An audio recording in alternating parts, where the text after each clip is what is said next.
In this video, I'll be showing you how to do refraction in Unity. This is a continuation of my previous tutorial on reflection. Now there is something I want to touch upon in the last tutorial that I want to fix. It is something to do with the destruction of the game objects. So go ahead and open up the shoot laser script. Now we did a little update that made things a lot more efficient. In the last tutorial, I did a search function to search for the game object and then destroy it. Now I made the game object a public variable in the beam object, so now you can just destroy it every update without searching for it. I don't really know why I didn't think of it in the first video. And to show you the change in the laser beam script, all I did was add the public game object variable to the laser object. Now to get started with refraction, we'll go ahead and make a new cube. Name it glass.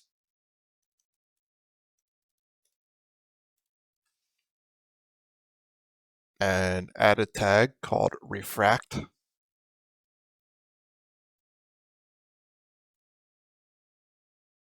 And then go into your materials folder, create a new material, make it transparent, change the albedo, drag it down to whatever you feel, maybe halfway through. I'm going to put it around 100. I'm going to rename this glass. Then drag the new material on top of the glass cube.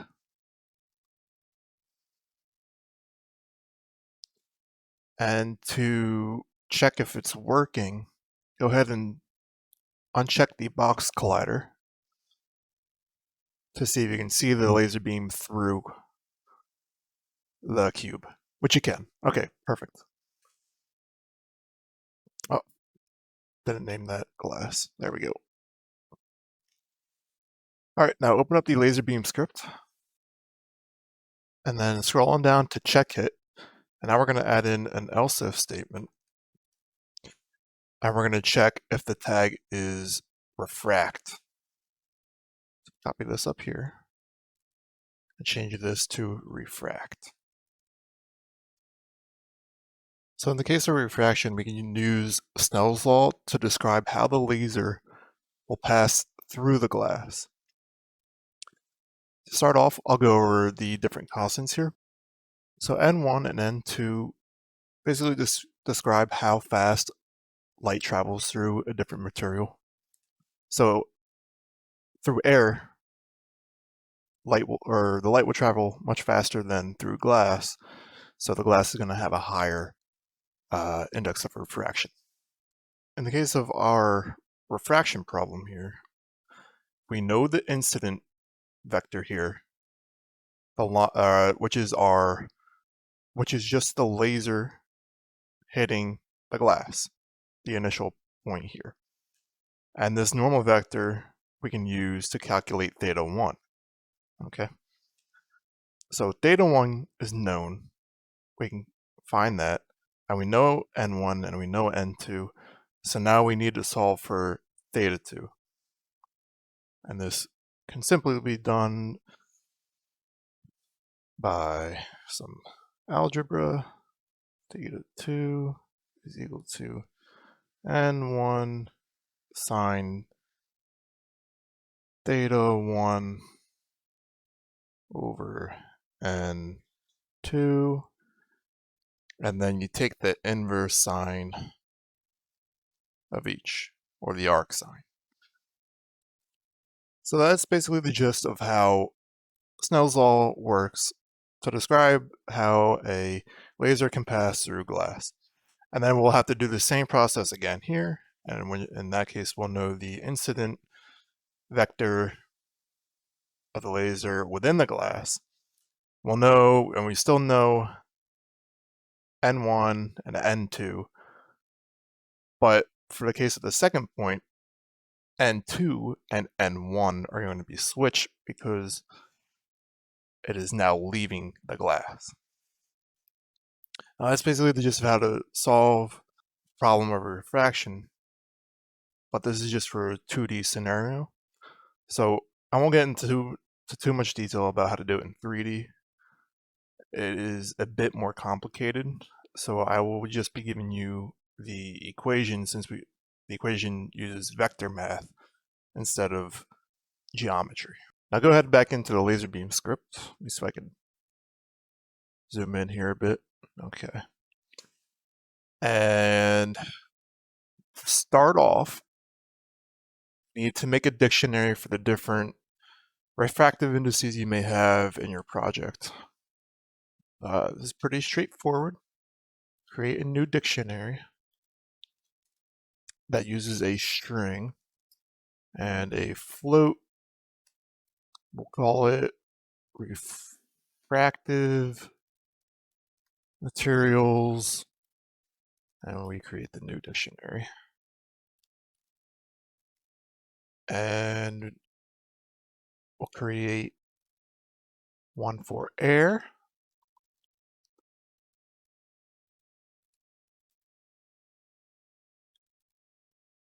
And we'll give it an index value of 1. And we'll also create one for the glass. And we'll give that 1.5. And then we can scroll on down to the check hit function that we started to change earlier. And we go under the else if statement. First things first, we need to get the hit point so we can add it to our laser indices list.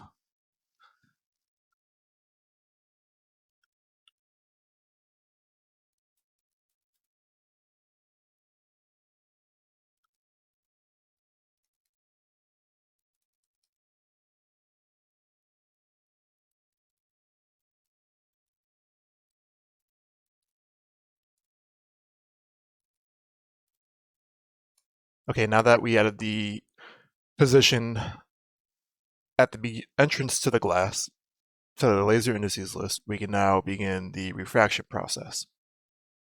There is an issue if we do use this position here, because that position is on the edge of the collider. Let me show you. So this is the position I'm talking about right here.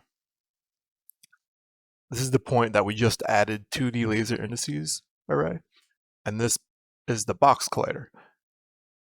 Now since this point is on top of the box collider, or within the box collider edge, you can run into errors, and to avoid this, we need to make it slightly within the box collider. Now if we go back into the laser beam script, now to slightly offset that point to avoid any errors, we go ahead and create a new vector 3. Call it new position 1 or new pos 1. And we're going to go through each coordinate in this position, in that vector 3 position, and we're going to alter each coordinate individually. And we're going to start off with the x, and we're going to get the direction of the x vector within this vector 3, the direction vector 3. To do this, we could do math f.abs direction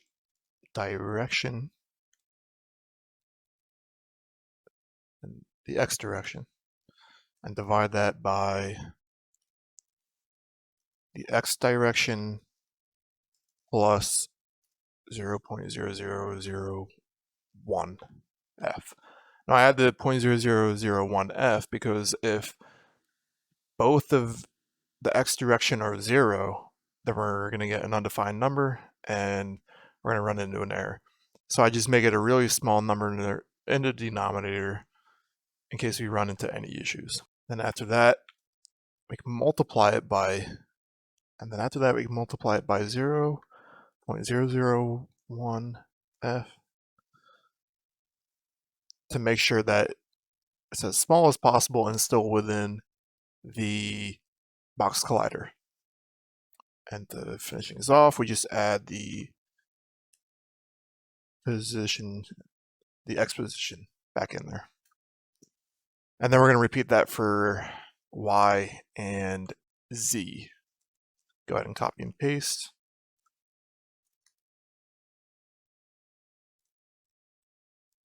Change the x's to y's and the y part of the vector, and x's to z's in the z part. Oh, new vector 3. Okay. And that should slightly offset the point at the initial contact of the glass. Now we can initialize our values or our variables for solving the refraction problem. To start off, we make a variable for the first index of refraction. We'll call that n1. And we're going to go into the refractive materials dictionary that we made before, and we'll get the value for air. And then we're going to make one for glass, and that will be n2.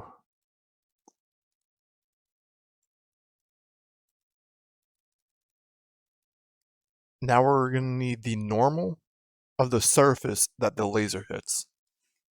And we'll simply get this by bringing in vector 3, calling it norm, and getting the hit info and the normal, use the normal function. Then finally, we need to get the incident direction, which we already have, and that's just direction. Now we're all set up to get our refracted vector through the glass. And we're going to make another method down here. We're going to call it refract. And this is going to return a vector 3. And it's going to take a float 1, a float for n2, a vector 3 for the normal, and a vector, I don't know what happened there, a vector 3 for the incident. We're going to return a variable called refracted vector. And the first thing we need to do here is normalize the incident angle. We just simply use the normalize function. And that's it. And now we need to calculate the refracted vector. And this is where we take that Snell's law, but we apply it to vector math, which is a bit more complicated. So I'm just going to go ahead and give you the equation. So just follow along. Create a new vector 3. Call it the refracted vector. Set that equal to the following. n1 divided by n2 times vector 3 dot cross, which is the cross product of the norm and the cross product of the inverse norm and incident angle. And then we subtract norm times the square root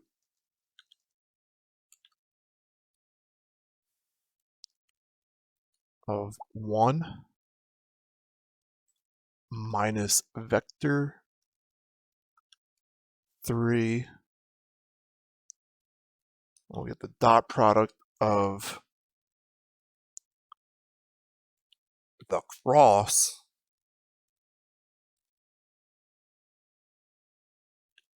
of the norm and incident vector.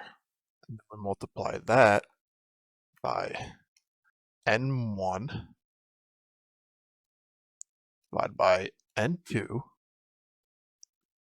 times n1 divided by n2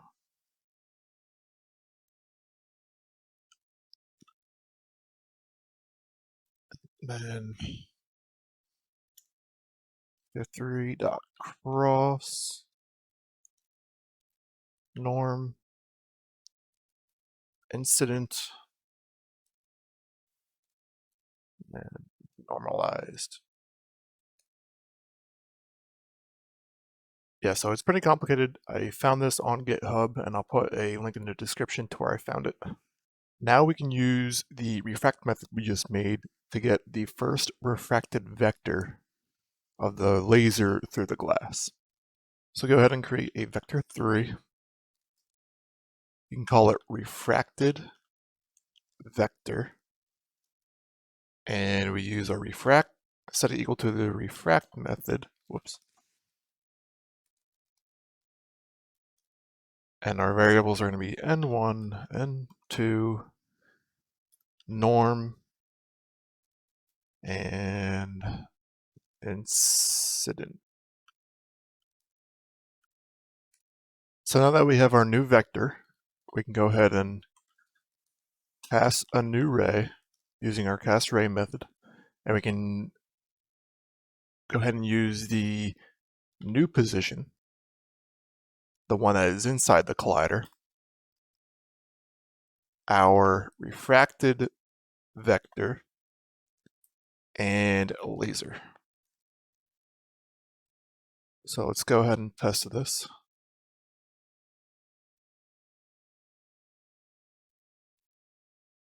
I move the mirror out of the way. And let's rotate the laser. Okay. Something's wrong. Oh. Go ahead and turn the box collider on again for the glass. Okay. That should do it. Move that out of the way again. And test it out.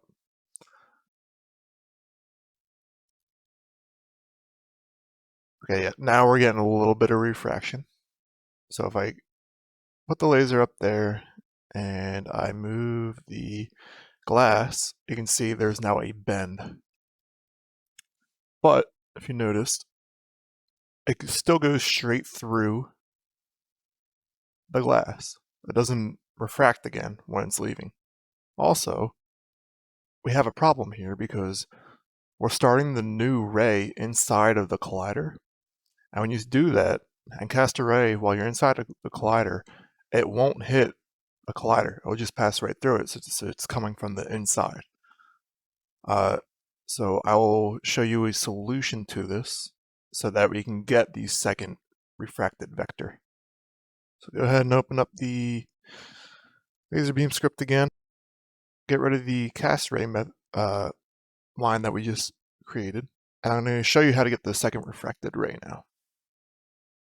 So one way we can get the second refracted vector is to still use that ray cast that we have here, but we won't be using the cast ray method. We need to create a ray that will go out, say 1.5 units, and then we use that point along the ray to cast another ray in the opposite direction.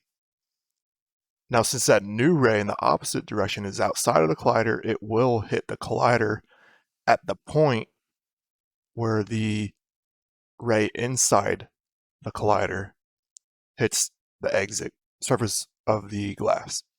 So now we can get the normal of that surface, and we already know n1 and n2, so we can get the final refracted vector, which is, in this case, is going to be the same as, it's going to be parallel with the incident vector that we had in the beginning. Let's go ahead and open up the laser beam script again. And we're going to have to get that point outside of the box collider. So to do this, we can create a new ray, call it ray 1. We'll just set that equal to new ray, new position 1, and refracted vector. And then we can get a vector 3. We'll call it new ray start position, or pause. And we set that equal to ray 1 dot get point, and we'll get a point 1.5 units along the ray.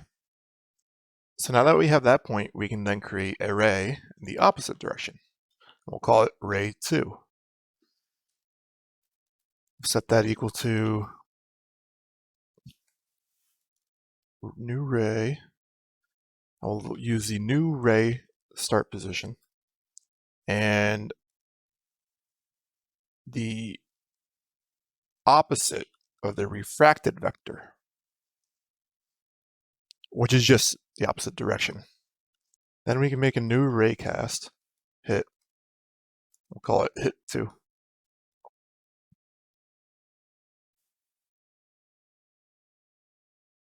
Whoa. So now that we have a ray heading in the opposite direction, we can check if the ray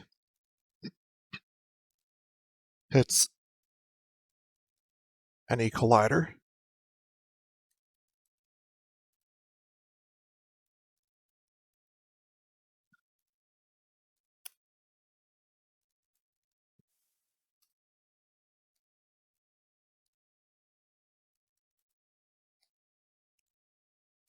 And then if it does hit, we add that hit point to the laser indices array.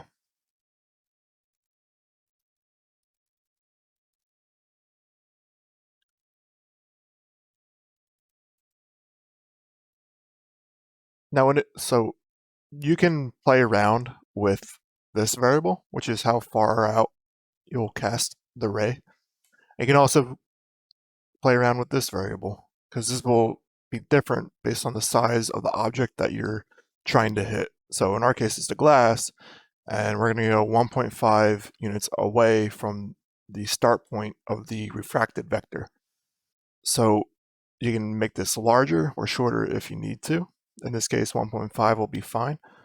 So, but if it's too long and you have a couple of close objects together, the ray cast in the opposite direction can hit a collider that you don't want it to hit. So you do need to be careful about that. So this is the best solution I could find for refracting a laser through any sort of object. So that's just something you need to be careful of. So go ahead and mess around with this variable and this variable. And then when you do that, you can just simply update the laser. And then we can continue on. Since we're not completely done yet, we still need to get the final refracted vector. So go ahead and make another vector 3. Call it refracted vector 2. Set that equal to refract.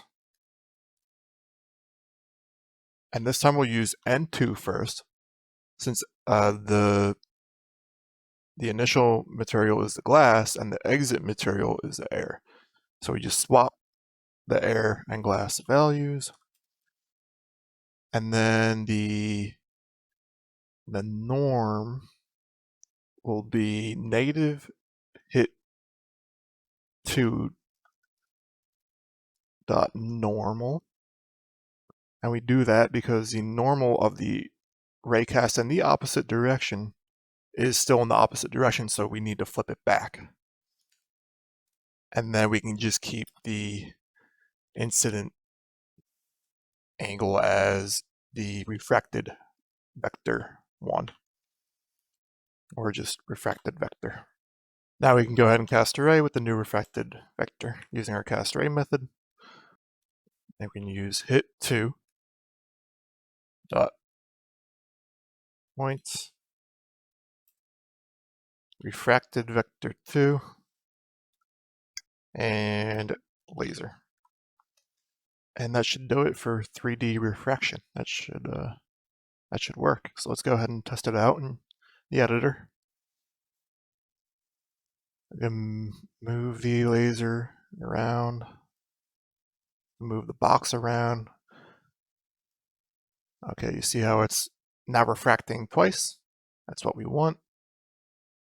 Move it along here. It's working good.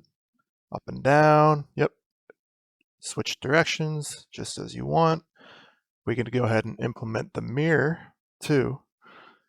We can rotate the mirror a bit. We can put it up like that, and we see it's working. So that's how you do refraction. And I hope this is helpful. Thanks.